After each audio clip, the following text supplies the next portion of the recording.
I was just explaining to my roommate behind me. I accidentally muted my Skype impulsively, but so here's what happened in that. So if you noticed at the beginning of that, I was doing the intro, and I was going to say, I wanted to say, I'm casting with Gigibae today. He's going to be subbing in for, and then I was going to throw to you to do the intro. Yeah. But I did half of the intro already. Now, if you count the amount of time it takes for me to do half of the intro, that's about the same time it would have been for me to introduce. And by the way, guys, I have a co-caster. Casting with me now but the first half of that was eaten up with me actually introing the teams. So I'm like, oh, and then I tried to go back to what I was originally meant to say, but I was already halfway through that sentence, so I just vomited out the last half of the sentence. And then I'm like, okay.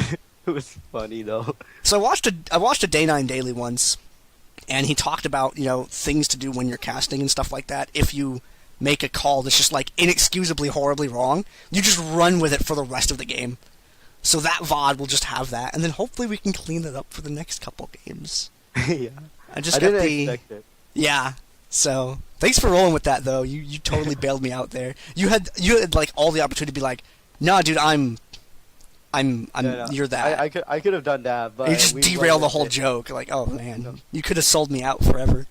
Nah, it was just too funny. That was awesome. Just like, wait, and I was laughing. That's gonna get in the casting highlight. There's gonna be a highlight just of that. Yep. Gandair flops. Oopsie. Not only does Gandair not know what Zenith Blade is called. I said, okay, Leona, used Zenith Blade, but I said, and then Leona Luna rushes up too, because Diana had literally just came out. So I was trying to remember her abilities. I'll tell him to invite you. Yeah. He is... I actually hate that when everything's happening so fast, and you just want and you start spewing out your words, and all of a sudden you say the completely wrong sentence, and you're just like, what do I say now? It was he was just building in a gunblade was all. That was just the whole point of that. Yeah, the revolver. Yeah. Okay. All right. Okay, cool. Today, my co-caster, my stapler. Partner in crime.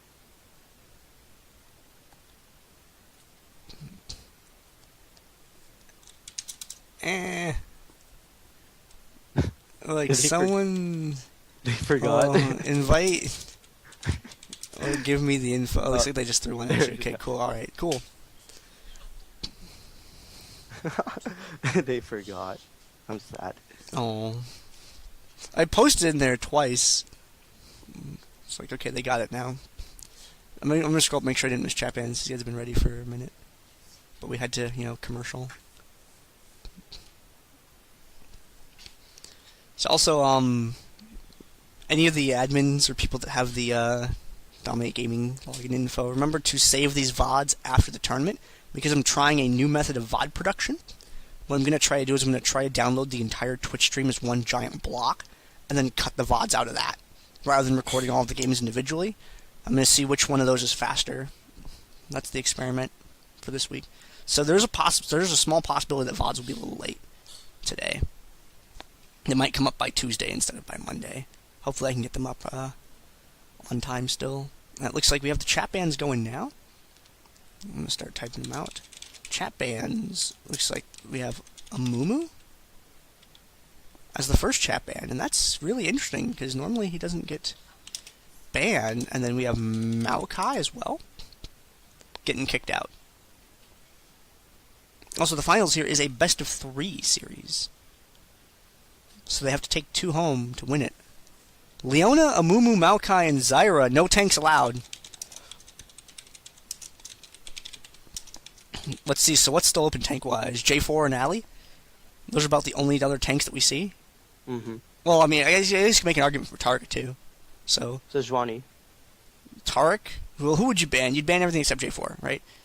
You would ban Taric, you would ban Sejuani, and then you would ban Ali. What do you do against that? You play Malphite. That's right. You bring Malphite back from 2011. Malphite back. You dig him up out of the ground with your diamond pick. That's how you do it. Okay, ladies and gentlemen, we are going over to the champion select screen for this. All right, this game is going to be. Let's get these bans correct first. Oh, look. Chat bans for this game were Leona, Amumu, Maokai, and Zyra.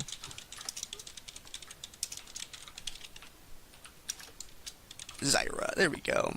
And let's take a look at what else they are deciding to ban. Oh wait, we tied up the score on the us versus the client in the last game, so it's now tied 2-2. We might win tonight. I want the win. For anyone that's following along or has just joined the stream, or whatever reason you might have missed it, down on the lower left side screen, we usually get one error a game, either on the player's end via someone having an internet issue or something like that, or just a problem with the client or something like that. So now we have a score for it. Currently, we've had 2 errors that have caused the client to win, and we have had 2 games where nothing went wrong at all, which means we won. We beat the client. Mm-hmm. So it's now tied up 2-2. So these finals will determine. Now it's possible to get a draw. I mean, if it goes like 6 games, we can get a draw conceivably, and then maybe we will find out. I'm tempted to just leave that there forever and just have it rack up every tournament and just see how it ends at the end of the year, because it's pretty early in the year so far. So I feel like we could say, well, this percentage of games have errors in them just by looking at the ratio on the thing. So right now it's 50-50. So it's Cass and Kha'Zix getting taken out. They're both really good assassins. Kassadin's a great AP assassin. Kha'Zix is the best AD assassin that there is. So taking him out is always a good idea. Nidalee, great 1v1 delay. Her poke is just outrageous. She's good in team fights as well because of her heal and damage. Nice to have. Talon is, I'd say, like the next best assassin after Kha'Zix for AD. Brutally effective. Wukong is an amazing initiator. It's important to kick him out. And Kayle, late game, Kayle's damage just gets out of freaking control. Now, this does still leave open Jace and Lulu, but Mike's not in this game, so probably not going to see that. It's possible High Peoples will play Lulu. He's been doing some of that recently. He's been doing some AP Lulu stuff. But we will have to wait and see. Yeah. And we do see that Half-Hearted did take the J4, so that's 1 tank out of the picture after all those tank bans. And we do see on the side of Dango Ninjas, I believe, they lock in Oh wow, yeah, we have and Clueless versus Dango Ninjas for this game. That's kind of cool. Yeah. High Peoples and Zounds both lock in Annie and Brand. But since Jarvan was taken away, I guess you could take away the rest of, what is it? Microwave oven? No, microwave oven. No, it's not that. No, microwave oven is if they use Vigor. Okay, that's Vigor. These comp nicknames are complicated. We need a map and a compass. A toaster oven is when you have J4 plus either Brand or Annie. Brick oven is when you have J4 with Brand and Annie. Okay. Microwave oven is when you run J4 with Vigor or Malzahar. Okay. And shooting gallery is when you pair them up with Vayne or another ADC. I get the shooting gallery. Yeah, it's that's when you put Anivia and or J4 with an ADC. Becomes shooting gallery. Yeah, brick oven. Yeah, Maloko's telling me it's brick oven. That made its way into a guide. I was like jump up and down happy when I read that. Someone actually referred to it in an actual guide as a brick oven. I was just like, whoa, Corval, you're the best dude ever. It was really freaking cool. Yeah, and we do see now Nocturne and Pantheon being locked in. So we did see Wolfer on Nocturne last game. He was doing amazing with that Nocturne, using that paranoia to cross the map as well as come in and help with a team fight. And then Pantheon being locked in, Pantheon, he has that great ult. He just goes wherever he wants. Not like Mundo. Mundo, he just does whatever. But Pantheon, he can jump out of nowhere. He deals a lot of damage and also has that execute damage thanks to his E passive. And then we do see Urgot and Rammus being locked in. And Gandair, you should talk about those two because I have to grab some water right now. Yeah, dude, go for it. So we're seeing that Urgot and that Darius switched over from that Rammus now. It would be really cool if they had a Rammus, but I guess not meant to be. Sauron on Urgot. Sauron has played a ton of Urgot. We haven't seen him do it recently. That was more of like a 2012 sort of thing, where that was going on. It's kind of weird how we can refer to like years of meta and gameplay now, man. That's really kind of cool. So Sauron probably going to be Urgot down the bottom lane. Is a really solid bottom laner with it. And we have MKH with Darius probably going to be up top. Because, I mean, Sauron's usually the bottom laner for that team. Darius is really powerful with his fight cleanup. But we don't really have a main tank up here. And we do have a pair of stuns with Brand+Annie. But Darius' AD damage is still kind of a little bit lacking. I mean, he gets a lot of auto attacks in, but the big hurt, it comes from his true damage ultimate. He isn't, say, like a... He's not like a Yi, Yasuo, Ezreal, Fiora, anything like that. His attack speed tends to be pretty low. He tends to swing his axe a few times. He's also really kiteable, so... interesting pick there with this comp so far, but still nonetheless, it's a good character to have. I was seeing a Sejuani be picked up, and as Gigibae said, Sejuani, on the list of tanks that weren't banned, so we're probably going to see that swapped up to someone. We're probably going to see Wolfer end up with a Parkhurst, or Wolfer and a Parkhurst trade. They're two champions, so we're probably going to see Wolf knock in the bottom lane.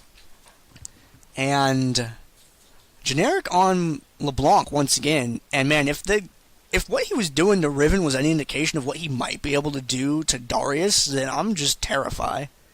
Because if anyone knows how to make gifts, that first kill that he had against Riven, where he walked along Riven in the fog because Riven was walking down the lane near her base, and he just rounded that corner, and it was just so clean. Like, that gift needs to go in his freaking LeBlanc guide, man. It was amazing.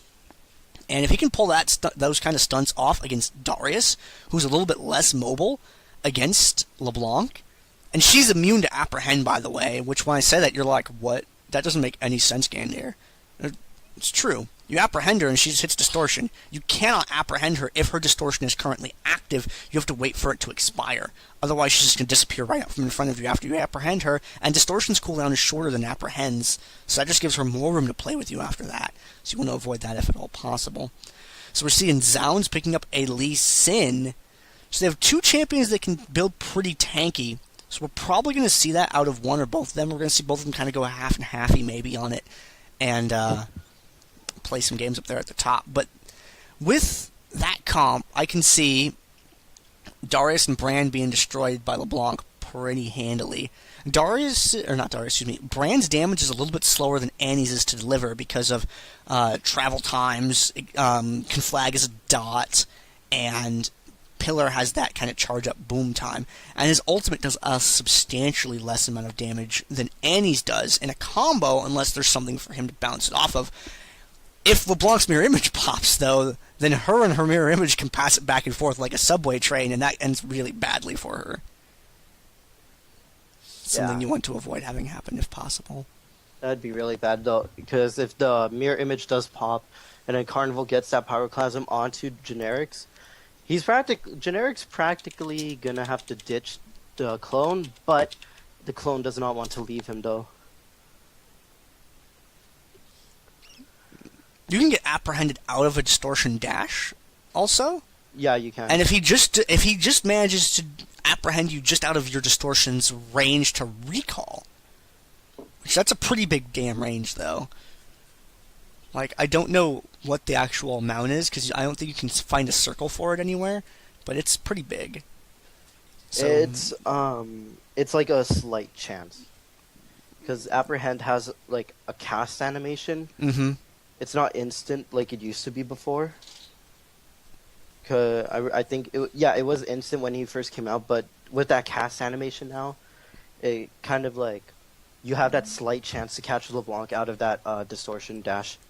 So they have a lot of exhausts going on in this game, and that's going to be really, really helpful since both of the AD champions that they're up against, I mean, it'll be extremely good against Lee Sin. Lee Sin really dislikes exhaust.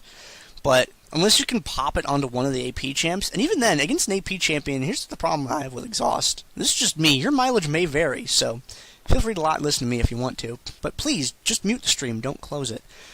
If you throw exhaust on an AP champion. All they have to do is look at it and say, "Oh, I have exhaust on me.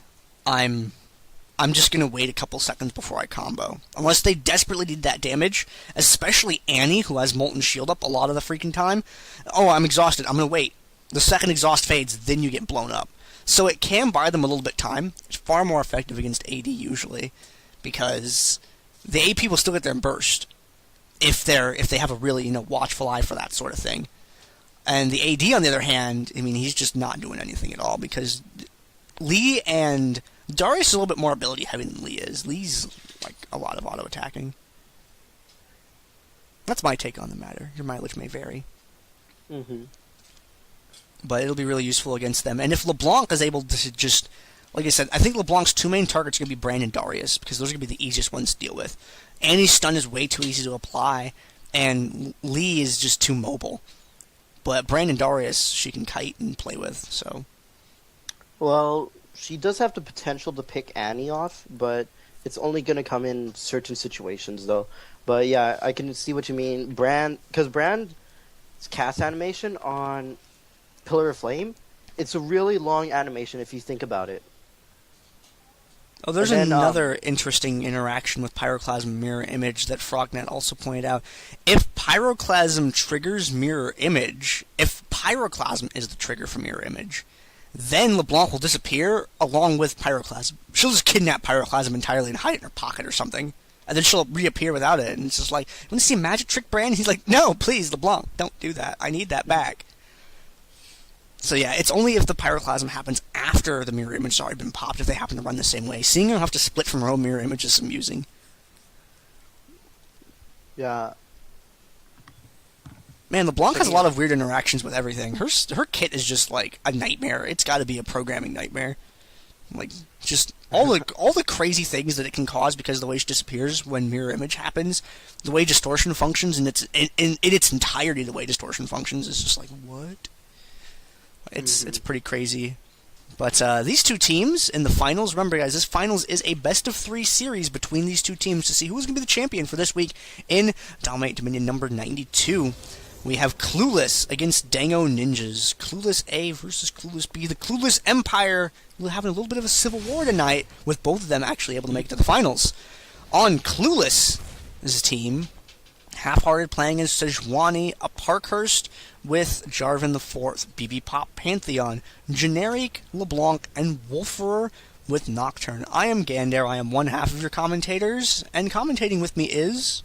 I'm Gigibae, and we have Dango Ninjas, or Clueless 2, I guess you could say, and we have Zounds on Lee Sin, Emperor High Peoples rocking Annie, Sauron with that Urgot, MMKH with Darius, and Carnival with the Brand.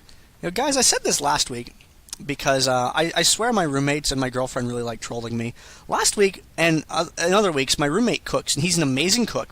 And last week he made pizza, and he gave me a slice during the middle of the show. And this week, I got fresh strawberries, and there's Taco Bell in front of my mini-map. I'm going to move that bag.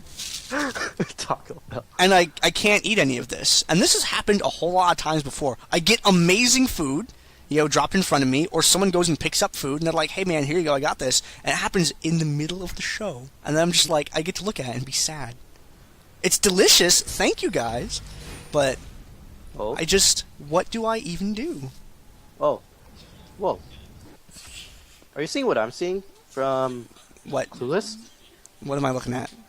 BB Pop and a Parkhurst. Do you see what they're doing? Ooh, they're going for that early gank going down towards the bottom part of the map. And this is a strategy that we don't see used too much, but it's an important thing to have in your toolkit, or at least be aware of an enemy using it. You go for that quick gank. This skips the windmill fight entirely. You don't have to get in that fight. If you feel like you're going to lose that fight, don't do it. Do something else. And against Annie, Darius, Lee, Brand, like, they don't have a lot of poke going on for them outside of not a single freaking champion. So this is way more advantageous to them. Whoa. What is... Whoa, and Half-Hearted got with the away. back Okay. half. Carnival's able to split off and get a hold of that. We have J4 and Pantheon heading over across to the refinery to reinforce that. And they're not going to get there in time to stop the neutral because, nobody really has boots going yet. Sort of thing like that's going on. So they get into this engagement instead. High Peoples has his stun available. There's minions on the way over here. It looks like Nock and Sejuani are going to head over to the drill. Playing things out a little bit differently in this game. Yeah.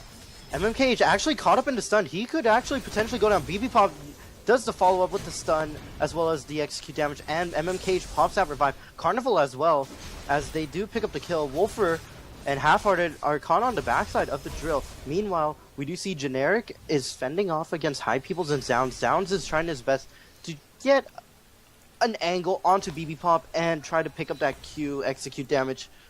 But they were able to pick up the refinery, and now it's back. It's going to be a 3-2 cap in favor of Purple Team. But that early strategy proved to be an asset to Blue Team, as they were able to get a bit of a lead there.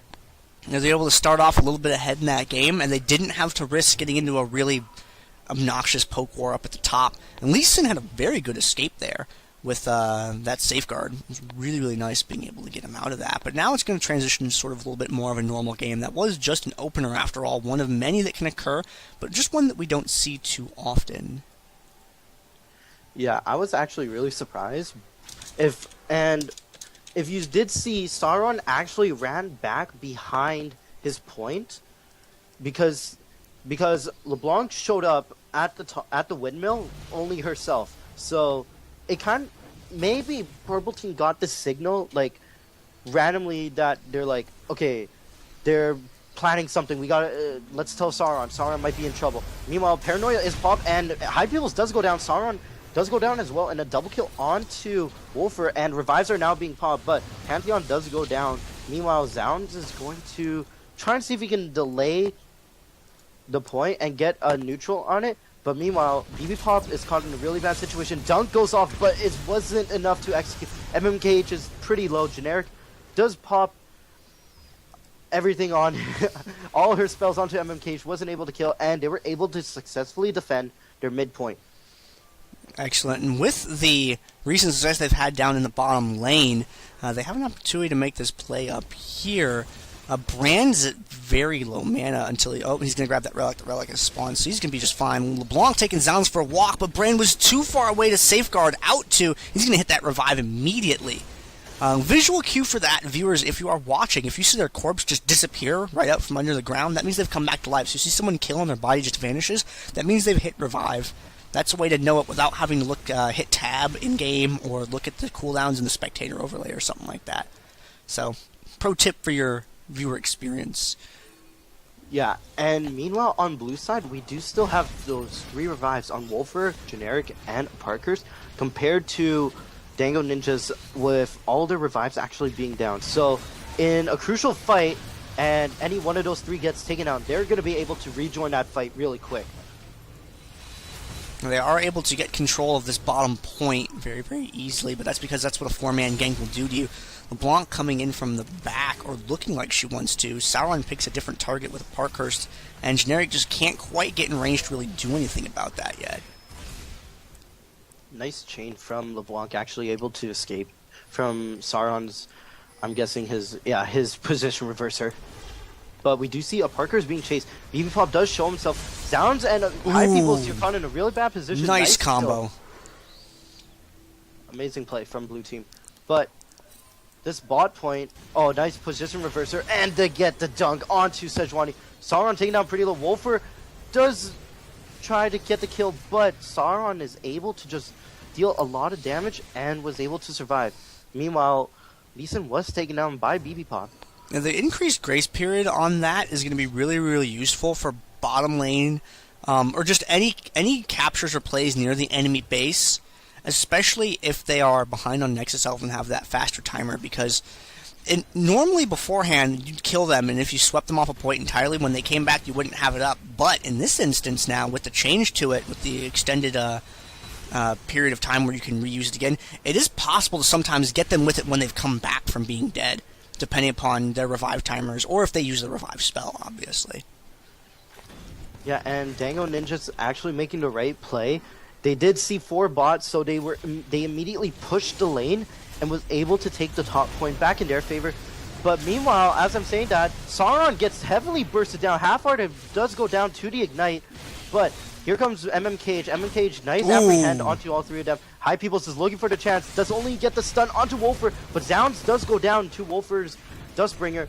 Meanwhile, MMKH now being the focus, he's trying to get away, shut down onto a Parker's. Generic takes a lot of damage, but down goes High Peoples.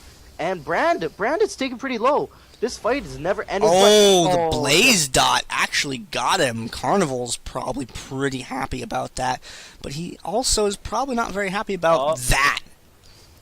He ain't happy about that. BB Pop jumps right in and does... Done, son. BB Pop, great ult position.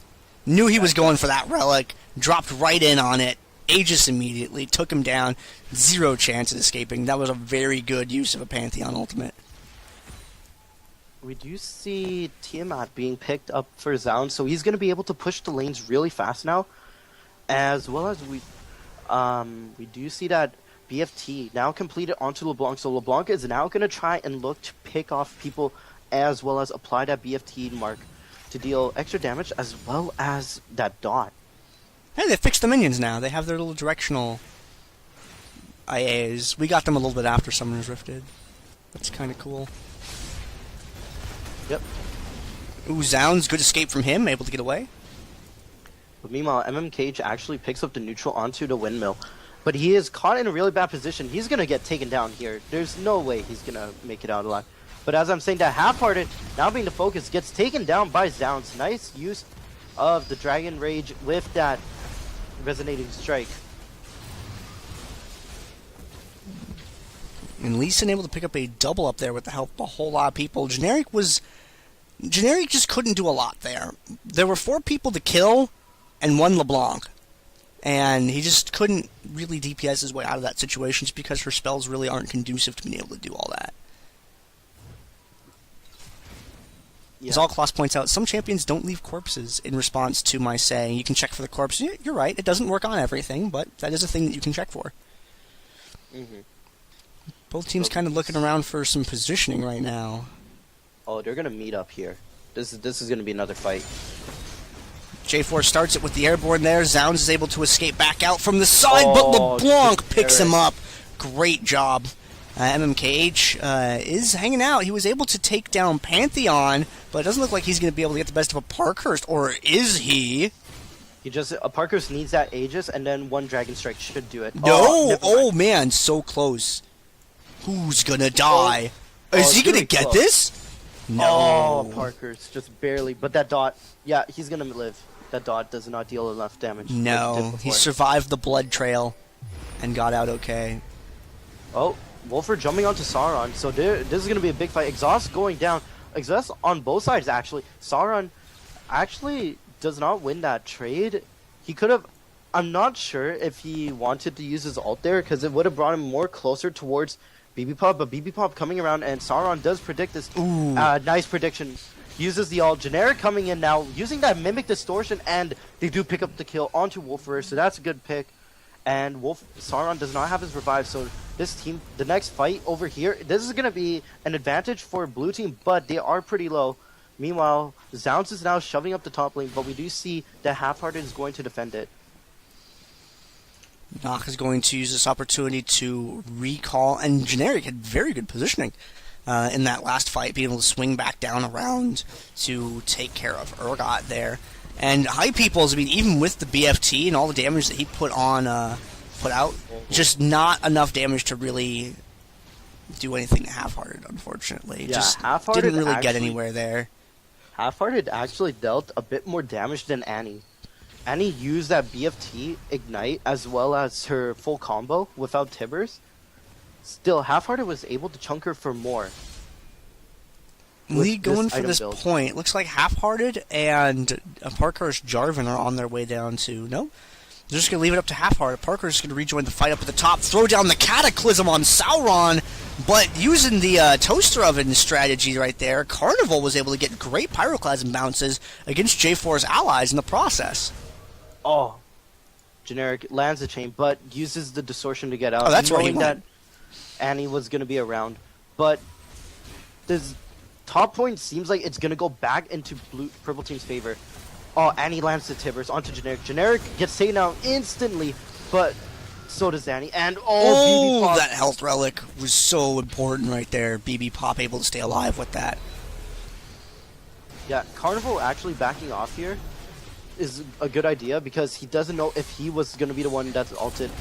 But MMKH probably made the call that he was safe. But BB Pop gets taken down, even though he does land a stun. The Conflagration, as well as he did hit the auto attack before, was just enough damage. But Generic coming in, Generic's going to look for this kill. Oh, misses the chain. Oh dear, that's not good. This is not good. Needed that chains to land. The health relic does pop up.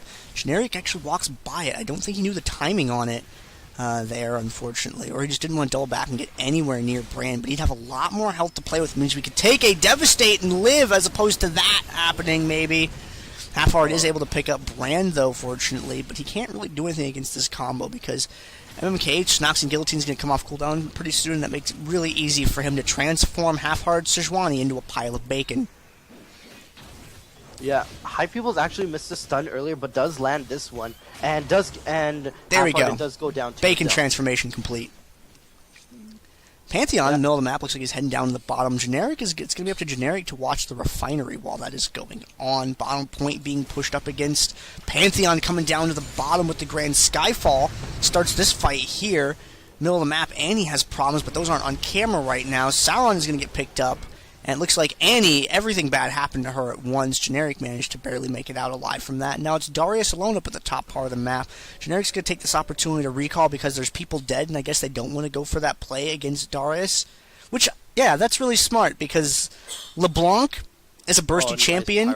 She wouldn't have had enough time to get him down entirely before his reinforcements arrive. So going back for the health, good call. Yeah, Parker's actually activating the Locket of Iron Stellari there to block out most of the Pyroclasm damage, and they were able to pick up the 2 kills that, oh, nice chain from Generic interrupting the cap. That was an amazing chain. Using the distortion and backing up. High People staying down pretty low. Generic does pick up the kill, and Carnival actually dies to Wolfer after getting paranoid. But here comes High Peoples. High Peoples did pop that revive. He's gonna probably, they're gonna take. Are they actually? No. Parkhurst? Parkhurst! Oh, that. Yeah. Didn't get it up right in time, unfortunately, to be able to stop that last little bit of damage, but it was very close. Sauron, though, is going to be able to escape LeBlanc. And Wolfer doesn't want to mess with Zounds right now. Looks like that was a defensive Yomu's, maybe, to get out of there. Yeah, he wanted to get away from Zounds. Zounds could have finished him off if he landed Resonating Strike and then used Dragon's Rage. It would have been enough damage to take Wolfer down to 0. But we do see that BB Pop actually is he almost got the neutral. But Brand was able to stop him in that time. But we do see a Parker's coming in from behind. They could potentially... Oh, great dodge on that Seer by BB Pop. But Dunk Master Darius has that under control. Yeah, since the change to Jarvan with the Demacian standard Dragon Strike combo where it's like a small hitbox now, Parker's wasn't able to jump over and get the knock up onto Carnival. Was it Carnival or Zounds? I'm not sure. I forgot who was up there. MMKH, though, taken down just below that fight, leaving High Peoples and Half-Hearted to fight each other, the captains of each respective team. And High Peoples actually managed to come out on top. That Generic solves all of the problems. Oh, Generic just barely walking out of that Pillar of Flame. If he got tagged by it, he would have died there. But a good job by a Parker's fending off the point from Carnival. Carnival, he can probably 2v1 this. If Generic is this low, and Carnival does have his Pyroclasm, and if both of them get too close, it would have been a kill. But Generic backing out, and we do see Sejuani coming up, and they're probably going to be looking to pick up the kill onto Carnival. Does she have that? Oh no, she doesn't have Glacial Prison. Oh, came around on that side. If Half-Hearted had come around from here, they would have had a lot better odds of being able to pick that up. For sure. But we do see the Paranoia being popped again. MMKH now being the focus. He's staying down pretty low. Actually does go down. That was amazing burst damage. With the Yomu's plus Ravenous Hydra, that was just amazing damage. But here comes Sauron. I mean, no, not Sauron. Sauron does actually come. And there goes Sauron. But Generic, he does pick up the kill back onto Sauron. And High People's being the focus double kill. Oh, no, not a double kill. Wolfer taking that kill. They can share. They're pretty they good can at share. that. Wolfer is going to get that bottom point neutral, no problem, but I don't know if he'll be able to pick up the full cap in time before Half-Heart is able to arrive to interrupt it. We will see. Keep an eye on the mini-map to see if that happens while the camera's up here at the top part. Parkhurst and Generic. Generic is back, and if there's a problem on the map, Generic can remove it from the game. Oh, a nice Dragon's Rage, but he knocks only Jarvan out, but Generic was still stuck inside the Cataclysm, so Zounds had nowhere to go after that. Well, I love graphical glitches, and so do you. Yep. Oh, we do see BB Pop. Is he actually gonna... Oh. If he landed, I think he's going for... Yeah, he's gonna go for this. High People's doing as much damage as he can. Oh, he actually gets the stun. And that apprehend from MMKH, just barely saving Peoples from the execute damage that BB Pop was about to bring. Cage with a whole new level of camouflage predator Darius is up here trying to capture the top part of the map. That. Yeah, I just zoomed in on that for a little bit as he was moving around. Carnival going to be taken down. Wolfer's not coming up to the top. Zounds going to get beaten up a little bit. That fear is really useful all the freaking time. But it's just, can you land it, is the thing. Yeah. With Zounds not picking up a Mercury Threads, he's not going to be able to reduce that fear damage. But there's a tether, I mean the chain, tether is Karma. Chain onto Darius, and Darius does go down to Generic, and they're going to retake this top point. And it's going to be, potentially, it's going to be a 4-cap right now. That should be a skin, Incorporeal Darius, but that 4-cap, as you mentioned, man, whoa. That's a really nice position to be in, especially with the enemy's next health being as low as it is. When it gets under 100, that's when you start to get scared about your chances at winning a game. And having to dig out of a 4-cap is going to put you below 50 by the time you get that done sometimes. Yeah, right now it's 121 to 77, and Zounds making an excellent escape. BB Pop now being the focus. Does not get dunked, actually, so the Noxian Diplomacy is still available to be used. Half-Hearted now being the focus. Generic, taking a lot of damage, but he's going to burst onto MMKH, and Half-Hearted does pick up the kill. And LeBlanc Ooh, Half-Hearted gets it with the dot. Yeah. But meanwhile, up at the top, Wolfer and High People's being the focus. Parkers does not connect the Dragon Strike, and Wolfer is actually now running for his... and High People's connects that stun. But it's not enough. Wolfer actually was able to spell shield that Annie Q, and if Annie had stunned there, and Wolfer forgot to activate the spell shield, Wolfer would have died there. But they do pick up the kill. Zounds meanwhile, he's dealing a lot of damage. Parkers needs to get out. He needs to be careful of that Seer. Just needs to stall as long as he can. But as I said that, MMKH is doing an amazing job at zoning Generic out, and they're able to retake this point. And Generic running away from the top part of the map, and is going to put a little bit of hurt on Zounds in the process. Blanc doesn't want to drop her blue swirly ball, whatever that might be. Graphical glitches everywhere, man. Yeah, I think that's like the Storm Shield. Either that or she stole that thing from Ahri. Ooh, Ethereal Chains picks up. Yeah. Oh man, if LeBlanc stole that Orb of Deception, maybe that's why he's doing so well. He's been carrying that around the whole game. It was just in his pocket and all. Is he? Oh, the Ignite survived. 14 hit points on LeBlanc. So close. That was actually really close. That Ignite, if that had killed Generic there, I think Zounds would have gotten a whole bunch of gold, because Generic right now is 11, 3, and 16. Generic is worth like the GDP of a couple states right now, man. That's just insane. He is at 11 kills. Nocturne, whoa, Wolfer's Nocturne is at 16, and he's their bottom laner. Everybody wants to kill a Parkhurst, but he dies really slowly. Buys just barely enough time for Wolfer to finish the cap on that point. I think... Yeah, MMKH actually got that distortion dash onto LeBlanc and was able to stop a double kill onto him, onto BB Pop, I mean. And Zounds, he kicks in towards the point and does get taken down. Triple kill for BB Pop. That was actually an amazing apprehend, but with BB Pop jumping in with the Grand Skyfall, that was just amazing play, and they were able to pick off a triple kill with it. Now MMKH now being the focus. He's gonna just burst down completely. Yeah. It's gonna be another 4 cap for blue team. I think that's going to be enough for them to take home the game. I don't think they can get across and do anything about that if they're able to secure it. And Generic actually drops it in favor of getting more kills, taking out Carnival that time. Chains. He did the 2 And chains. Generic might actually. Oh, Where'd he go? What? Oh. Yeah, Whoa. Okay, that distortion was out of control. He has like 2 seconds. Wait, he's over there. To make distortion. Oh my gosh, he's just juking them around right now. Dude, I didn't know where he went with one of Wow, them. Generic. That's Generic's mean. just playing with them. Wow. And that's it.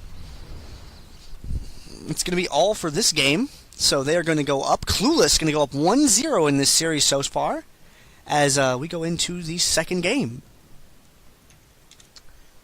Wow. Generic just like...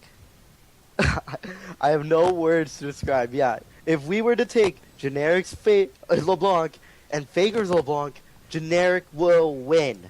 Hands down. Yep. Alright, we're going over to the post-game screen. There we go. Chimantha in the chat says, so LeBlanc banned next Gigibae?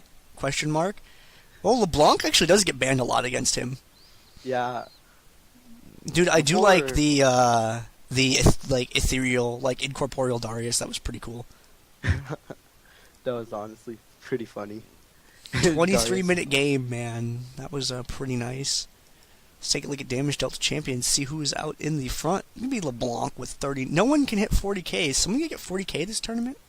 I wonder. Yeah. Wait, no. I think we had Dango Pantheon Nicholas. last. Yeah, we had Pantheon in the game. I think he got like 43. Yeah. Oh dear, Annie. Dang, look at forget like graveyard like hero. Let's go graveyard anti-hero. Who is like Breath of the Living is LeBlanc with 43. Wow. That's really low. Annie. How many times did he die? 3. So he died 3 times, and he revived for one of them. So that's like that's. No, I think he revived. I think he revived 2 because that's not revived 2 full deaths. Mm-hmm. Whoa. That was a really good game for Generic. Wow. Yeah, I actually do predict that Dango Ninjas will ban out LeBlanc next game.